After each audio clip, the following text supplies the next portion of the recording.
राजधानी पटना से है, जहां जक्कनपुर इलाके में दो गुटों के बीच जमकर फायरिंग हुई है। गोलीबारी की इस घटना में गोली लगने से 4 लोग घायल हो गए हैं, जिनमें से एक युवक की मौत हो गई है, वहीं 3 की हालत गंभीर बताई जा रही है। घटना के बाद पूरे इलाके में अफरा तफरी का आलम छाया हुआ है। खबर के मुताबिक बुलेट सवार अपराधी इस घटना को अंजाम देने के बाद फरार हो गए। सूचना मिलने के बाद मौके पर पहुंची पुलिस पूरे मामले की जांच पड़ताल में जुटी है। एक आरोपी पुलिस की गिरफ्त में है, बाकियों की तलाश में पुलिस की टीम छापेमारी अभियान चला रही है। तस्वीरें आपको दिखा रहे हैं। जैसे ही घटना की जानकारी पुलिस को मिली, पुलिस की टीम पहुंची। एक आरोपी पुलिस की गिरफ्त में है, पर यहां पर उपद्रव मचाते हुए लोग, आक्रोशित लोगों को शांत करने के लिए पुलिस को हल्के बल प्रयोग का भी सहारा लेना पड़ा। उसके बाद स्थिति अब बताई जा रही है कि नियंत्रण में है। तस्वीरें आपको दिखा रहे हैं। फायरिंग के दौरान 4 लोगों को गोली लगी है।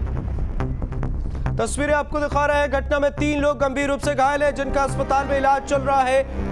फायरिंग के बाद बुलेट सवार अपराधी मौके से फरार हो गए। बहरहाल एक आरोपी पुलिस की गिरफ्त में है। घटना के बाद इलाके में अफरा तफरी का आलम छाया हुआ है। स्थिति को बेहतर बनाने की हर संभव कोशिश पुलिस कर रही है। जक्कनपुर इलाके की ये तस्वीरें हैं। 2 गुटों के बीच फायरिंग, 3 लोगों की हालत गंभीर, अस्पताल में भर्ती है। फायरिंग के दौरान गोली लगने से 4 लोग घायल हुए, जिनमें 3 की हालत गंभीर है। वारदात में एक युवक की मौत हो गई।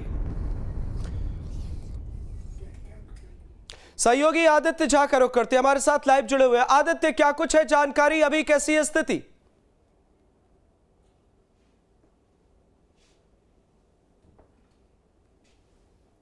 है एक डिस्ट्रीब्यूटर और एक जो होलसेलर है, उसके बीच के पैसे के विवाद को लेकर के ये आज जो घटना घटी है वो घटना घटी है। क्योंकि जो बता रही है, पुलिस भी बता रही है और स्थानीय भी बता रहे हैं कि डिस्ट्रीब्यूटर का कुछ पैसा बकाया था जो होलसेलर है, उसी को लेकर के दोनों के बीच में कुछ दिनों से विवाद चल रहा था। और आज अचानक ही उसके कुछ आदमी आए और राहुल नाम के लड़की जिसकी मौत हुई है उस पर अचानक फायरिंग कर दिया और दोनों के बीच में पहले बकझक हुई थी, बाद में यहाँ तक नौबत आ गई कि दोनों तरफ से गोलीबारी होने लगी।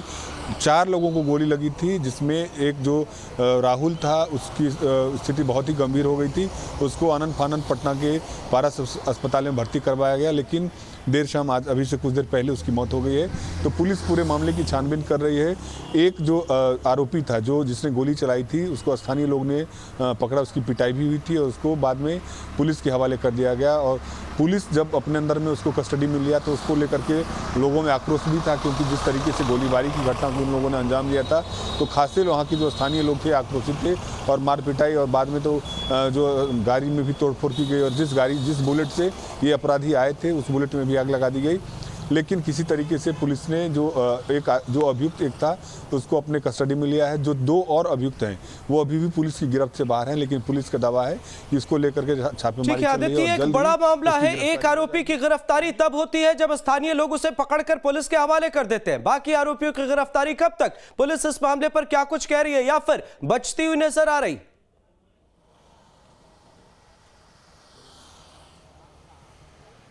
देखिए, जो संदीप सिंह है एसपी, उन्होंने साफ तौर पर कहा है कि पुलिस लगातार उसको सूचना मिली है, जो आरोपी हैं उनकी पहचान हो गई है और उसकी गिरफ्तारी के लिए लगातार पुलिस ऑपरेशन चला रही है। हर थाने को अलर्ट कर दिया गया है और जो भी पटना से बाहर जाने वाले रास्ते हैं उन तमाम थानों को सतर्क कर दिया गया है कि जो भी अपराधी जिले से बाहर ना जा सकें। वैसे पुलिस का दावा है कि जो दो आरोपी और हैं उसकी जल्द ही गिरफ्तारी हो जाएगी। एक की गिरफ्तारी हो गई है, वो गिरफ्तारी नहीं, क्योंकि जो आक्रोशित लोग थे वो खुद उस अपराधी को पकड़ के उसकी पिटाई कर रहे थे और बाद में उसको किसी तरीके से पुलिस ने बचाकर अपने कस्टडी में लिया है। तो एक तरह से कहा जा सकता है कि ये पुलिस की बहुत बड़ी सफलता नहीं है, क्योंकि स्थानीय लोगों ने उस अपराधी को पकड़ा है और जो अपराधी जिन्होंने घटना को अंजाम दिया वो वहाँ से फरार बताए जा रहे हैं। लेकिन पुलिस का दावा है कि उनकी पहचान हो गई है और जल्दी उसकी गिरफ्तारी होगी। ठीक है आदित्य, ये बिहार की राजधानी पटना की तस्वीरें हैं। बाकी पूरे सूबे की क्या ही बात करें, इसे किस तरीके से देखा जाए? लॉ एंड ऑर्डर पर सवाल खड़े हो रहे हैं।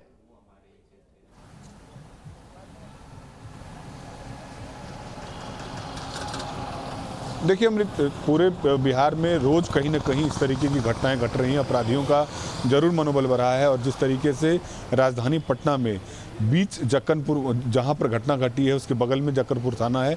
तो उसको एक तरह से कहा जा सकता है कि 2 दिन पहले मुख्यमंत्री ने गांधी मैदान से पुलिस का जो नियुक्ति पत्र था उसमें पुलिस से अपील की थी कि गश्ती को बढ़ाइए ताकि लोगों को किसी तरीके से कठिनाई का सामना न करना पड़े। यदि कोई आकस्मिक घटना घटती है तो तुरंत पुलिस की टीम वहां पहुंच सकती है।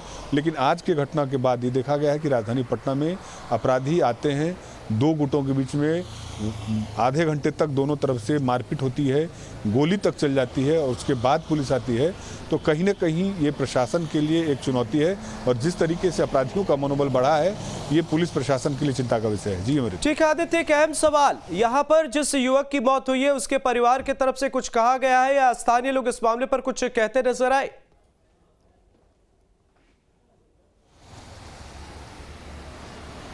देखिए, बस स्थानीय लोग और परिजन का यही कहना है कि पैसे का लेन देन था। डिस्ट्रीब्यूटर और ये जो राहुल मरा है उसका वहाँ पर किराने का दुकान है और डिस्ट्रीब्यूटर के साथ पैसे के लेन देन को लेकर के कुछ दिनों से दोनों के बीच में अनबन थी। सामान डिस्ट्रीब्यूटर की तरफ से जो इन लोगों को सामान बेचने के लिए दिया गया था उसका पैसा सही समय पर नहीं दिया, ये लोग दे पाए थे। उसी में कुछ लेन देन को लेकर के जाहिर सी बात है। ठीक है आदित्य, आप हमारे साथ बने रहिए। इस बीच कुछ तस्वीरें सामने आ रही है, दर्शकों को उन तस्वीरों से रूबरू कराते हैं। देखिए, बिहार की राजधानी पटना की ये तस्वीरें हैं। बड़ा सवाल ये है कि अपराधियों के पास हथियार कहां से आ जाते हैं। लॉ एंड ऑर्डर पर सवाल उठ रहे हैं, पर सबसे बड़ा सवाल यहां यही है कि 2 गुटों के बीच झड़प होती है, गोलीबारी होती है। पुलिस की नाक के नीचे, जहां पर पुलिस हाईटेक पुलिस होने का दावा करती है, कहती है कि पूरे सूबे में लॉ एंड ऑर्डर दुरुस्त है, ऐसे राजधानी पटना की ये तस्वीरें सामने आ रही हैं जहां अपराधियों के हाथों में हथियार है। 3 तस्वीरें आपको दिखा रहे हैं। देखिए, पहली तस्वीर जहां एक आरोपी को स्थानीय लोगों ने पकड़ा है, उसे पुलिस के हवाले कर दिया, पर बाकी आरोपियों की तलाश पुलिस कर रही है। अब तक पुलिस के हाथ खाली है। दूसरी तस्वीर और तीसरी तस्वीर आप देख सकते हैं। दूसरी तस्वीर में आक्रोश अब आग बनकर फूटता हुआ नजर आ रहा है सड़कों पर। तीसरी तस्वीर देखिए किस तरीके से हंगामा यहां पर होता है। पुलिस की टीम पहुंचती है, बल प्रयोग किया जाता है, उसके बाद स्थिति को नियंत्रण में लाया जाता है। पर बड़ा सवाल अब भी वही है कि अपराधियों के पास हथियार आते कहां से हैं, किस तरीके से पुलिस काम कर रही है। झगड़े हुए, मारपीट हुई और उसके बाद हथियार निकलकर सामने आ गए। किसी बड़ी घटना को भी अंजाम यहां दिया जा सकता था और ये एक मामला नहीं, ऐसे कई मामले सामने आते हैं जहां 2 गुटों के बीच झड़प होती है और फिर अचानक से एक हथियार सड़कों पर नजर आता है। सहयोगी आदित्य झा हमारे साथ लगातार जुड़े हुए हैं। आदित्य, आपसे जानना चाहेंगे, जिस तरीके से यहां 2 पक्षों के बीच विवाद हुआ और हथियार यहां पर जाहिर सी बात है उनके पास है, वे गोलीबारी करते हैं, पुलिस इन मामलों पर क्या कुछ कर रही है? क्योंकि कई जगहों से ऐसी तस्वीरें सामने आती हैं जहां पहले विवाद होता है और उसके बाद गोलीबारी होती है। यह हथियार किस तरीके से चल रहे हैं? हथियार का खेल किस तरीके से पूरे बिहार में चल रहा है?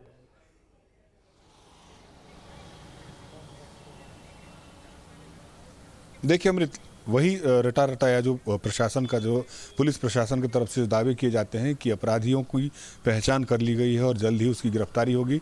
इसके अलावा अभी तक कुछ नहीं हुआ है, क्योंकि जिस तरीके से अपराधियों का मनोबल बढ़ा है और दिन दहाड़े पटना में गोलीबारी होती है, 4 लोगों को गोली लगती है, 1 लड़की की मौत हो जाती है।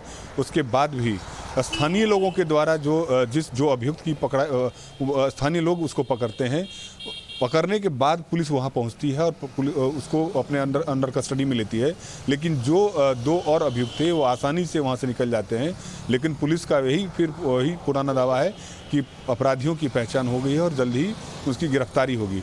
कमोवेश राजधानी पटना के अलावे जहां भी इस तरीके की घटना घटती है, वही पुलिस प्रशासन का वही दावा होता है कि अपराधियों की पहचान हो गई है और जल्द ही इस पर कार्रवाई होगी। उसके अलावे अभी तक लगभग 3 से 4 घंटे बीत गए हैं, लेकिन अभी तक पुलिस के हत्थे वो 2 अपराधी अभी तक नहीं पकड़ाए हैं। भले ही पुलिस ये दावा कर रही हो कि पहचान हो गई है और पुलिस सतर्क है और तमाम जो बाहर जाने वाले जितने भी रास्ते हैं और उन तमाम थानों को सतर्क कर दिया गया है, लेकिन अभी तक हाथ में कुछ नहीं मिला है। जी अमृत। आदित्य, जानकारी मिल रही है कि पुलिस ने यहां पर बल प्रयोग भी किया। कैसी थी स्थिति जिसे नियंत्रण में लाने के लिए पुलिस को यहां लाठीचार्ज करने की जरूरत पड़ी?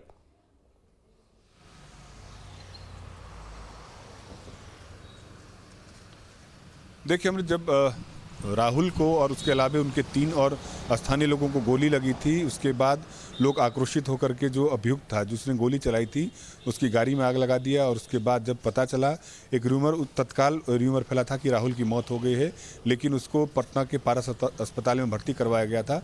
लेकिन कुछ देर के बाद आक्रोशित लोगों ने जो सड़कों पर जो गाड़ियां जा रही थी उसमें कुछ देर के लिए तोड़फोड़ भी की, लोग विरोध प्रदर्शन कर रहे थे। और उन लोगों का आक्रोश ये था कि जिस अभियुक्त को उन लोगों ने पकड़ा है उसको पुलिस बचाने के लिए अपने साथ कस्टडी में लेकर के थाने ले गई है। तो स्थानीय लोग इस बात को लेकर के आक्रोशित थे। जी अमृत। ठीक है आदित्य, जो घायल हैं उनकी स्थिति कैसी है और क्या उनके बयान दर्ज किए गए अब तक?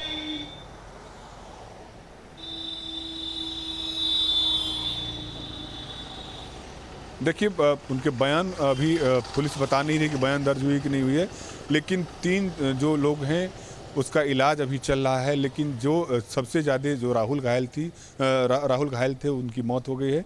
3 लोगों का इलाज चल रहा है और पुलिस और उनके परिजन भी बता रहे हैं कि अभी उनका क्रिटिकल पोजीशन है, अभी बताया नहीं जा सकता है। लेकिन डॉक्टरों का कहना है कि डॉक्टर की पूरी टीम लगी हुई है और जल्द ही उसको जो भी ज़रूरत है, मेडिकल ट्रीटमेंट जितने की ज़रूरत हो रही है वो प्रशासन की तरफ से भी और अस्पताल प्रशासन की तरफ से भी उसको मुहैया करवाया गया है।